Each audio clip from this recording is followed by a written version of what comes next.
Out of the 6 properties that he had formerly purchased from me, 5 were overperforming and 1 was underperforming because it went back. Today's fight is about more than just real estate. It's actually about managing the real estate that you have, making sure that the tools you have can perform to the best capacity that you can get it to perform to. How do you do that? Well, you use a program like PropTech.io, and today we've got the CEO and creator of this particular platform to help you do that. He's going to tell us how we can use this platform and ways that we can take everything that we have already in real estate and make sure it's performing, or cut the fat and get it up out of there. Now, let's get into the fight. Welcome to the Foxhole. You are the CEO of PropTech.io, which is a platform that's meant to help real estate investors, landlords, property managers to handle the assets and really know what's really going on. I'm excited to have you on, of course, but I want to know, how'd you get into PropTech in the first place? Appreciate the time. Thank you for having me. Absolutely. Pretty simple. My gift and curse in business, and unfortunately my personal life, is I have some OCD tendencies. So I started. It's really good for startups in my business, and in particular PropTech. It's not so good for like loading and unloading a dishwasher. My wife will lose her mind. Hopefully she doesn't listen to this, but I would tell you I got started in PropTech because I started coaching and consulting investors and owners and landlords in 2017. And just over time, I noticed a problem that was occurring, and I believe in all things efficiency and streamlining processes. So when owners and landlords that I had coached or consulted for years were telling me they really just didn't have a good grasp of how their investments were performing over time, it's pretty simple. I did what anybody would have done with any sort of business background. I put numbers onto a spreadsheet, and I started using Microsoft Excel, and I could tell them, hey, you thought this property or investment was going to perform at X. Here's how it's actually performing at Y off of the owner's statements that were provided to me or that I could source from their respective property manager. But all of that to come together, where I have found, to directly address your question, that I like real estate. I really do. It's a wonderful industry for me. I don't love real estate. It's the truth. I like tech. I'm just not a tech wizard. I can't really love it because I'm just not that guy. I don't know how to code, nothing. Right. But I have found in my OCD manner that if I can merge the two of them, an industry that I already work within and I really, really like in real estate, and an industry that I also really like and I'm incredibly interested in technology, smash those together, get into PropTech, and that's a good space for me. Okay. So now there's a lot to unpack there, specifically with the PropTech piece, because you went from military to PropTech. Did you have prior training to PropTech on how to create a system and what that looked like, and what was that process like to get to where you are now? No, sir. I just assessed there was a problem. So I served 10 years in the Marine Corps, infantry officer, a couple deployments, and then transitioned out into corporate America, where it was just a horrendous fit for me. I knew it was going to be. I just thought it was a good time for me to kind of grow up and put on the suit and tie. And long story boring, is I ended up in a cubicle in a e-commerce based group out of La Jolla, and I essentially was fake working. And I'm not that kind of guy, right? Like a Marine background, it's just not my MO. But I found myself getting into the office around 8 a.m. and by 11 I had completed my associated tasks for my role, and I was fake working from 11 a.m. to 5 p.m. Not because I was hiding from anything. I was just kind of opening up spreadsheets and closing them and faking being on the phone. But I couldn't have left quicker and started to kind of develop the mindset that I need to be doing this for me. I need to be running my own company. So I had an opportunity to learn more about residual passive income. I joined a couple of networks and groups that I still currently reside in and run my own coaching or consulting firm, while at the same time I started to work with investors like yourself, investors all over the world, all over the country, military affiliated, non-military affiliated, and I was able to ascertain that there is a severe problem, and I can share the metrics and get nerdy as per the data associated with this problem. But this gap that we're talking about is that people just don't know how their investment properties are performing, and they're putting thousands. Approximately the median price range that I'm tracking is $75,000 per year of investable capital downrange to investment properties, right? Real estate, where on the back end they're just not tracking how they're performing. So again, coming full circle, I didn't have any background in training in PropTech. I did have a good friend of mine who was a developer, and when I showed him this spreadsheet that I had developed, he said, there's limitations to Excel. There's limitations to Google Sheets. We can take this and put it into a web-based platform that anybody can use from a B2C perspective, and then down the road from B to C to B. Got it. So that took how many years, or how long did that take for you to get from point A to point B? From 2017, when I started my consulting firm as a real estate consultant, right, it took me until the summer of 2020, and I have refinanced my home that I purchased in 2017 with my VA loan. I got my VA loan back, and I'm buying a new primary residence in Southern Orange County, where I reside today. Right. And I am living with my in-laws in the summer of 2020 because I looked my father-in-law in the face and I said, 30 days, 30 days escrow, I'm in and out of here. 60 days later, he told me to get the hell out of his house because the escrow kind of went to hell in a handbasket. So I got a couple of emails from investors that I work with, and this was a little bit of a temper, but I almost threw the laptop because I got an email from a gentleman that I had been working with for some time. He had purchased 6 investment properties from the time that I had been working with him, and he was in process in escrow with another 3. And very simple email, was a couple sentences, broad brushstroke here. He just wrote, "Hey, I want to drop out of escrow for these 3 deals that I'm purchasing from you. I'm just unhappy with the performance of the other 6. Hard stop." Right? Wow. If we're talking about customer service, transparency, customer success, you can't just let that go. And that's kind of like a pull the red lever, smash the glass, push the button moment for me, where I wanted to address this investor, this gentleman who I've been working with for some time, but I don't know what he means by not performing. Is that off of a standard or expectation that he has set? Is he going off an analysis that I had sent him earlier or years ago? It didn't matter. I said, send me everything. Send me all of your owner statements, all the invoices, all the reporting, all the documents. I don't care, the pictures. Send it all to me. And I developed a spreadsheet where essentially tab 1 is your dashboard, tab 2 through 5, right? Or excuse me, 2 through 6 were all of his investment properties that he had purchased. Each one had a tab. I plug in all the money in, money out, all the details associated with it. It all calculates onto his dashboard. And actually, I was able to show this gentleman. Right. But that was due to a decision that he made as the owner and the landlord, that he wanted to raise rents against his property management's guidance. So he was able, again, he looked at the report, he looked at the spreadsheet that I developed for him, and he said, "Oh, I didn't know this. Great, 5 out of 6 deals are overperforming. I'm ready to proceed on the next 3 deals." So that was a little bit of a light bulb for me to take this spreadsheet, use it with other investors down the road. It was just a lot of work to something where we essentially pivoted the model to now allow and provide it rather to owners and investors and landlords to use, so that they can input the associated data into their respective TrackTech dashboard to get a better assessment of how their deals are performing, or better yet, if they go with a high tier, we call it an all-star subscription tier, well, you got a built-in bookkeeper. Then you just need to upload the associated transactional data into your documents hub, and my team, the TrackTech team, will do it for you. Now, speaking of the TrackTech team, let me ask you this. When you put this together as TrackTech as a whole, the big thing is being able to manage your asset accurately and directly, and knowing what's happening left and right. When you put this together, now that it's up and it's running, do you recommend to your clientele, even the people that you used to coach and talk to, is it recommended now that they manage their own properties, or is it still wiser to invest in and get a property manager if you can't handle that time? Good question. I would advise, if it is long distance, I would advise property management, excellent, not good, excellent property management. Right.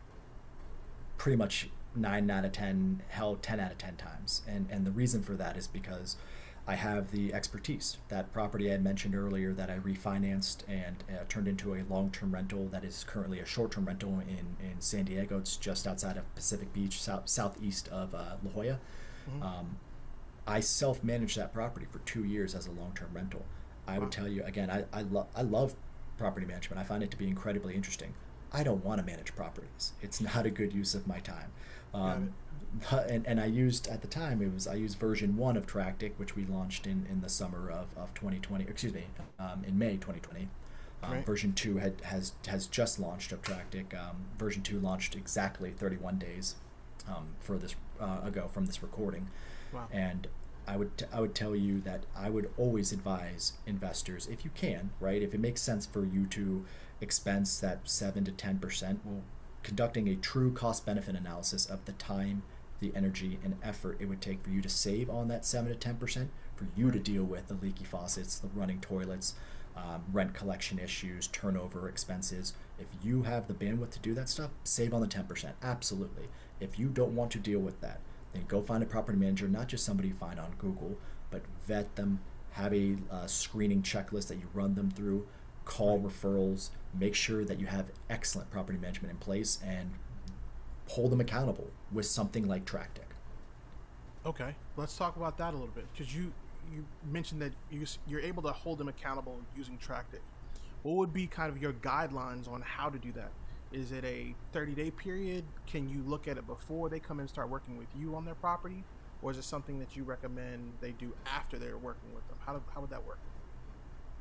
It can be all of the above, right? So something that Tractic does in a PropTech space in a hyper niche, right? This isn't a property management tool. It's not a accounting software. We will get into that down the road, but we are hyper niche in asset management, meaning there is or is not a property manager in place. Maybe you're self-managing it, mom and pop landlord. If it's a commercial property, maybe you're part of syndication, whatever type of investment property you own or investment strategy you utilize, you can input it into Tractic. So the differentiation for us, a competitive advantage that we have in the PropTech space, is that Tractic allows for you as the user to input your assumptions of how you think that property was going to perform, how you believe that property should have been performing. So for example, 3 key metrics that we track right now is the vacancy, the maintenance, and the cash flow associated with that property. Those are just 3 metrics that we can track right now in Tractic. Obviously, it can be enlarged. We can add more KPIs there down the road. We have plenty more that are being applied as we speak. But with those 3 key metrics, vacancy, maintenance, and cash flow, you tell us, better yet, if you purchase that property from somebody, maybe they told you, hey, this property is going to cash flow $3,500 the first year you buy it. You plug in that number, you get your trajectory for that property, and then every single month as you input transactions, well, that's kind of the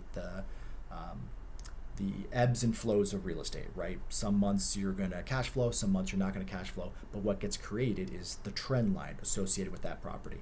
Now, at the end of the year, you can assess, did this thing perform to how you thought it was going to perform from a maintenance standard, from a vacancy standpoint, and from a cash flow standard, or not, and why? Right? I'll give you a good example. I'm in Southern Orange County now, in Southern California. I own 2 rental properties in Tennessee. These properties are 2,500 miles away from me. I've only actually gone to see one of them. I have a really good property management team in place. I believe, and I'll put myself out there to say that I'm the first person in the history of ever to have written an email to my property management team saying, hey, good job. You guys did exactly, actually better. You guys outperformed better than I thought you guys were going to perform. I thought this thing was going to cash flow at, 6,500 and it cash flowed at, whatever, like 6,800 or 6,700, whatever it was. And this was last calendar year, because I took a screenshot of my Tractic dashboard and I sent it to him. I said, hey, I'm holding you account. When I talk to you, when I say hold a property manager accountable, it has a negative connotation to it, but it doesn't have to. And this is a primary example of that, to say, hey, from a conservative perspective, I think this property of mine in Tennessee was going to cash flow at 6,500 in 2022, January through December. And if it cash flowed at 6,700, 6,800, whatever it was, I took a screenshot of my Tractic dashboard today. You can share that link with them, but I just sent it over to them. I said, hey, I just want to let you guys know that you're doing an awesome job. You guys outperformed how I thought this deal was going to perform. And they are, you can only imagine what their response to that message. Okay. So, but that's a really good breakdown of those three, the cash flow, vacancy, and the maintenance. With that said, though, why cash flow, vacancy, maintenance versus any of the other metrics? Why did you guys choose those to be the first three? I mean, I understand, of course, the breakdown, but what was the thought process behind that? Everything we do is data driven. Everything we do from a granular perspective to a hyper niche micro perspective is from feedback sourced from the users. And these are people that I've been working with, again, from the initial development of Tractic in 2020 in the summer and into May when we launched version 1, the platform formerly called the Portfolio Performance Tracker. Just a horrendous name, horrible name, and it was actually my developer who said, my developer who could not care less about any of this stuff. He's a former Marine, incredible guy, but he advised me heavily to take a week to change the name, and we like Tractic, but user feedback that we received then to today is add as many assumption tracking methods or KPIs to there as possible, which are ready today. We were going to add even more, but the primary ones that people wanted to see was obviously the cash flow associated with the property. In particular, a lot of turnkey providers, wholesalers, flippers will tell you that, hey, this deal is an excellent deal. Here's the analysis. Here's an email or some sort of marketing material that shows you big green arrow pointing up with the cash flow assumption for this property, and that's great. If you want to go buy that property, absolutely. But it is up to you. You are responsible as the owner, as the landlord and the investor, to track how that property is performing. 80% of the time, according to my data, you're using a spreadsheet. You're using Google Sheets or Microsoft Excel. And if that is working for you, stay there. Something like Tractic, even competitors in our space probably are not a good fit for you.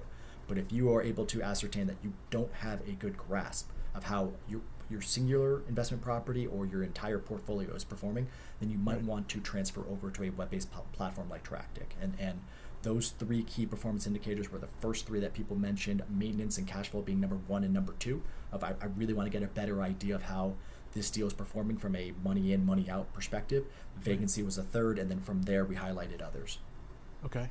What makes Tractic.io stand out from all the other platforms that are out there? Because there's a bunch of them. But in your opinion, your thought process, basically how you put it together, what has made Tractic.io most impressive in your mind, and how you set it up to really help the investor and the property manager?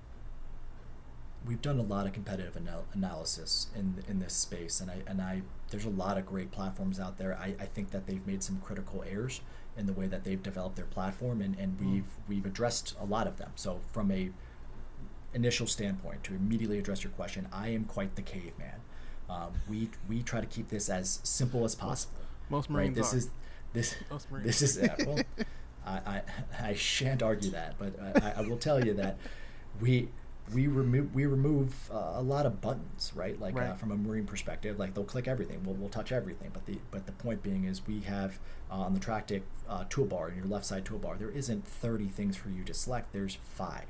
Right. Your documents hub, reporting, there's an all-encompassing education tab, and a few others.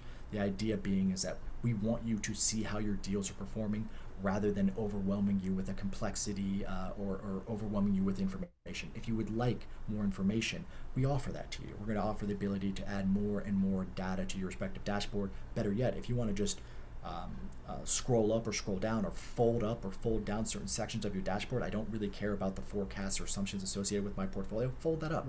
Get it out of your face, right? It is customizable to how you want to see how your portfolio is performing. So that's my number 1 response, is an intuitive, easy to understand layout of exactly how your real estate deals are performing. Hard stop there for my number 1 thing. Number 2, again, is that assumptions and forecasts.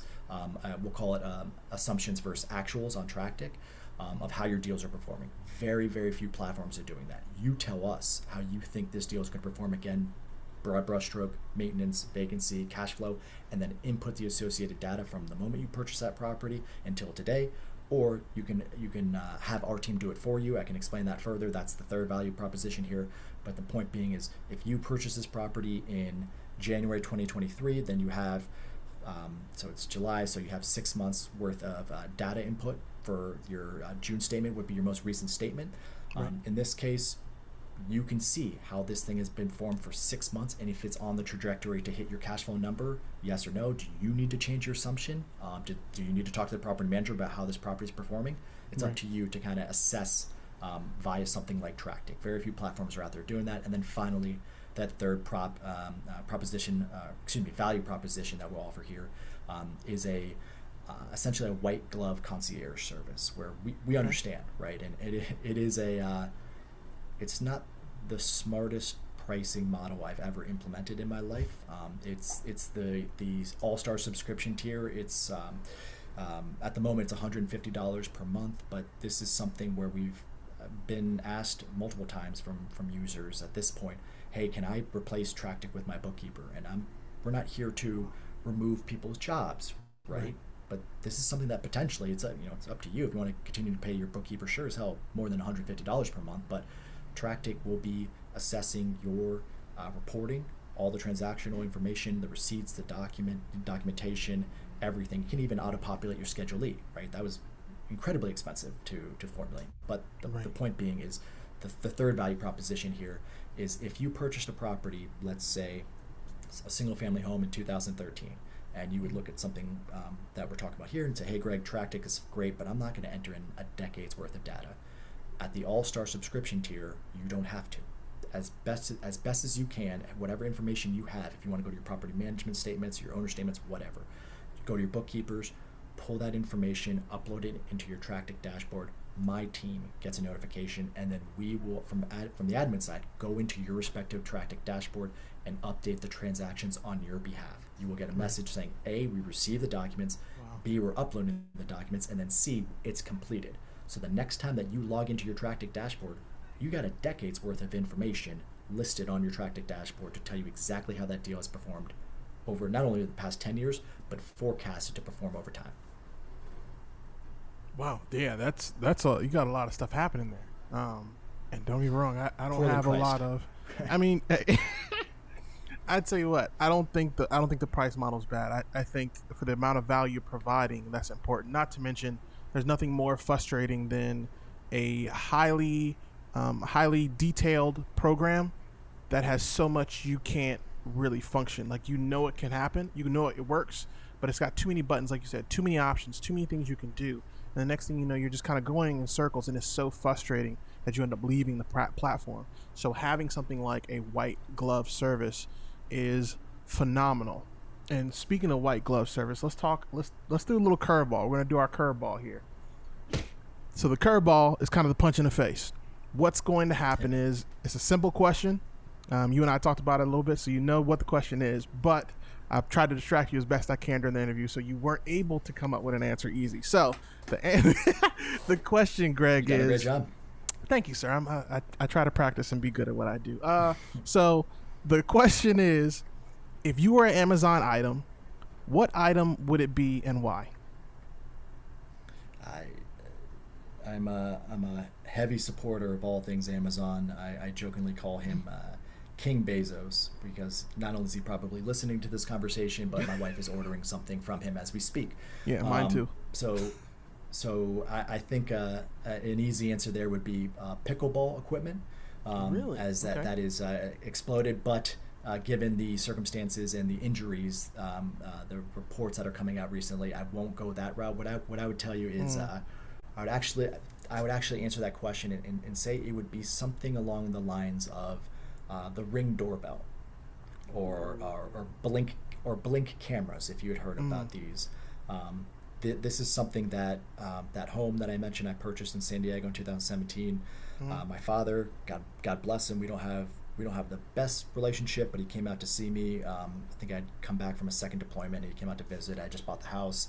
I come home from work, and he's drilling something into the house, and I'm like, "Hey, Pop, like, what do you like? I just bought this thing. What are you drilling into the house?" He was like, "You're gonna love this thing." And I was like, "What is it?" And it was a Ring doorbell. Essentially, if for those, I imagine everybody knows what this is, but it's a video camera doorbell.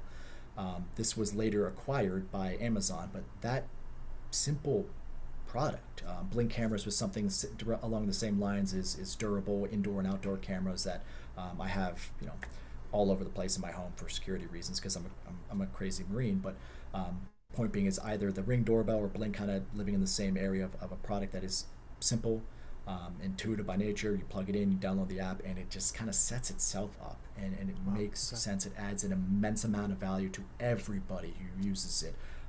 Lets you kind of gain the ability of what's going on around your property, around your primary residences. Later acquired by Amazon by, I don't know, tens of hundreds of millions of dollars would be my answer of the product that I would want to be, Ring doorbell. That's pretty good. That's probably deeper answer than I thought. Oh, not that I thought. I knew your answer would be. Mine's as shallow as all get out. I got I got an answer as well. Mine is just the memory foam flip flops, right? So like these memory foam flip flops, and here's why. We moved into a new home. New home has the hardwood floors. My God, man, it is nothing more painful at the age of 41 or 40, sorry, to get out of bed and your heels hit that hard floor. Oh God, I'm in pain just thinking about it. Now, you can be 41, by the way. I don't know why you're pretending like I didn't hear you say 41 and you went back down to 40. Listen, I still got I got till August. I got a month. I got next month is when I'll turn 41. Whatever you say, man. Whatever you say. It sounds like you're turning 42. Get you, Greg. So speaking of pain, let's talk about how Tractic kind of alleviates the pain for and for who. Matter of fact, might be the bigger question. For Tractic, who is the target audience? Because is it somebody starting out, or if it's somebody who has like 4 or 5 properties? Who do you recommend go to a system like Tractic, like yours and Tractic.io, and get to work on it? I would offer that our muse is probably somebody who owns at minimum maybe 2.5 doors. That's what the data will show us, and the people that I've surveyed over the past 3 years. So call it anywhere from 2 to 3 doors, where it makes sense to use something like Tractic. Right. And the reason for that, and I'll just hit 3 data points.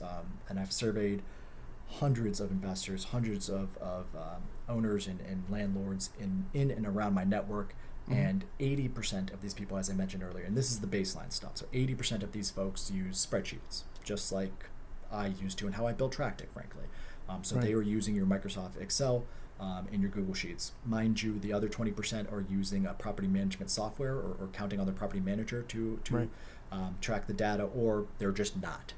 There's also that there's a high percentage of people within that 20 that just are not tracking stuff. But let's just start there. The foundation of 80% of people are using spreadsheets of some sorts. 2 more data points. Number 1, I ask investors out of 5, how do you feel that method of tracking, so spreadsheets, how do you feel your spreadsheet is performing out of 5? 5 being it is outstanding, 1 being I have no idea what's going on. It is my spreadsheet sucks, right? So 76% of people who filled out my survey had a unsatisfactory rating of how their spreadsheet was performing. 76%. Wow. 76%. The next question was, okay, so you're more than likely using spreadsheets. You have a 1 or a 2 rating out of 5 of how your spreadsheet is performing. How would you rate out of 5 your grasp or your understanding of your real estate performance? Right. How do you think you would rate how you are tracking your investments, your portfolio out of 5? 5 being I have everything down to the last nickel. 1 being I have no clue. 67% of people had an unsatisfactory rating of their understanding. Okay. Again, a lot of other data points about the time, hours per week, tens of hours per month spent tracking this stuff. That's disclosed to me. I have investable capital that goes down range. The median, as I believe I mentioned earlier, it's about 75,000 is the median investable capital range sent down range. And now you're telling me that you have a lesser than average, so you have an unsatisfactory rating of how you understand how your investment portfolio is performing. I don't find that to be a problem. I find that to be unacceptable, right? So I would offer that if you own anywhere from 2 to 3 doors and you're using spreadsheets and you love it, and you're in that 20% of people that you're in that 80%, but you're in that latter half of people, and you say, hey, Greg, I don't mind my spreadsheets. I think they're doing fine, and I have a good grasp of how my portfolio is performing. Stay there. No need to come off your spreadsheets. It's working for you. Fair enough. Right. If you don't think that you have a good grasp and you don't find your spreadsheet to be very proficient, head to tractic.io, head to www.tractic.io and give us a shot, right? Check it out, see if you like it, and provide feedback. You're more than welcome to email me, greg.namrow. I'll share the information at tractic.io. And you don't have to tell me the platform sucks or anything like that, but you can offer improvements or suggestions. I would appreciate that. But this is something that we're very simply just trying to help investors and owners and landlords get a better grasp of how their deals are performing overall. Right. Now, you got a QR code sit behind you up to your, what's that, your top left. Is that the Tractic.io's QR code? Oh, that thing? Yes. It may, or maybe, I'm not even sure. Maybe. Got it. Tracking. Okay, cool. Well played. Last question. And last question before I want to get your advice on something just for the audience sake. How has Tractic, not just as a platform, but as you building the platform, changed your approach in real estate investing and how you approach real estate now? Perfect timing for that question, because the property that I've mentioned several times now, that short-term rental in San Diego, you kind of caught me on it, because in July of 2023 or whenever you're reading this, short-term rental is not the best strategy in my opinion.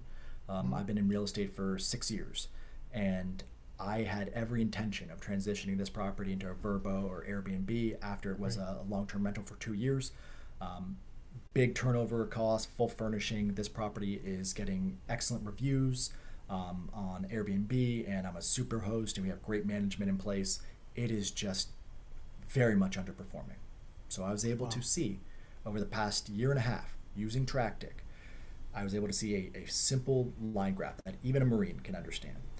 Here's how you thought the property was going to perform, right? Steady straight line. I thought it was going to perform at bare minimum $1,200 per month in cash flow, and here and given the actual transaction, so the ebbs and flows, the peaks and valleys associated with each transaction over a year and a half, the average that was created off of these transactions was distinctly below my expectation.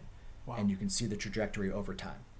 So it's perfect timing where I can't kind of BS this, because we are less than 3 weeks out from transitioning that property back into a short-term rent, or excuse me, let me try again, transitioning that property back into a long-term rental, putting a management team in place and getting it back to a cash flow state, because very simply, whether it was the maintenance or the location or just the market circumstances, that property was not performing as a short-term rental. I was able to see that, visually see the data going in. I was inputting my month-over-month transactions as a long-term rental, and then you can see the exact dip when it became a short-term rental. It just became so sporadic, where myself as a real estate investor, I don't need the sporadic tendencies of a rental property like this. I appreciate the consistency. I would prefer to see it as a long-term rental, which is what we're transitioning it back into in 2 weeks. The cool thing, I think, it's just about tracking kind of how you see data is that even as you're describing it, I'm thinking in my own thought process of how useful it is to see this data before it hits, or see the data, your own data, so you know, like you said, hey, it's time for me to transition outside of short-term rental, or it's time for me to transition away from multifamily, just based on the data that's coming back as you're looking at it, and it's real time, which is, it's just dope. And I know we're tight on time, so I do want to make sure I get your last piece of advice. Is what we call truth to task.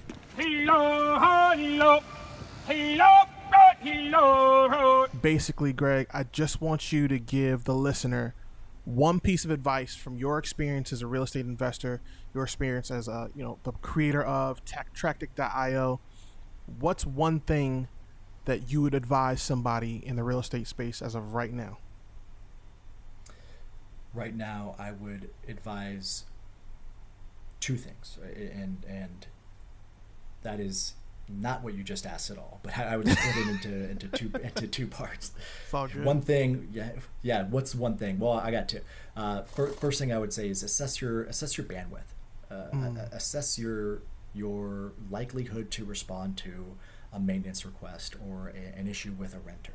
I think for investors that are just starting or investors that have been doing this for decades, it's always nice to reassess whether you are an active or passive investor. And one is not better than the other. It's just different investment strategies or stances and how you want to look at or take down deals. Active investor, I'll put my hand up and say I'm one of those. I have the bandwidth. I have the skills or the gift or curse or whatever with my OCD tendencies to track how my investments are performing and hold my property management teams accountable, because I like reviewing my owner statements, maintenance reports, profit and loss statements every single month. No later than the 5th every single month, I get that data, I plug it into my PropTech dashboard, I assess good, bad, otherwise, and then I move on. This is not a platform that I use where I live on it or I'm scrolling around Facebook or Instagram or anything like that. This is I see how it's how my portfolio is doing, plug in the associated information maybe twice a month, get out of there. So what I would offer to investors is to assess, am I an active or am I a passive investor? Passive being maybe you're a better fit for something like a debt fund or something like a syndication where you don't care about the structure of a parking lot or whether or not they put a vending machine on the second level of this multifamily complex. It doesn't matter to you. All you care about is the distribution on a quarterly or biennial basis, however you negotiated that or however it reads in the PPM. And then secondarily, what we call on the PropTech team is probably a better answer to your question of one thing. My second thing is your what we'll call your passive income goal or your PIG, right? Marine acronym makes sense. So what you'll see on the PropTech side of things is you'll see a little cartoon pig.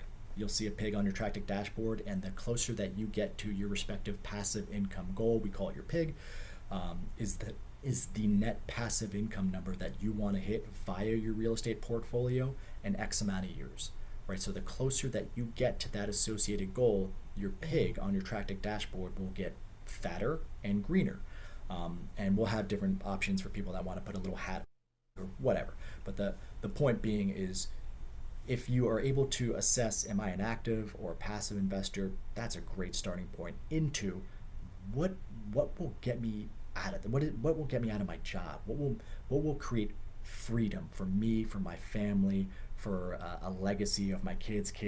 What is my passive income goal in order to address my month over month or annual, however you want to see it, but I would advise my month over month income or expenses so that I can transition from the military, that I can have my spouse stop working, whatever it may be.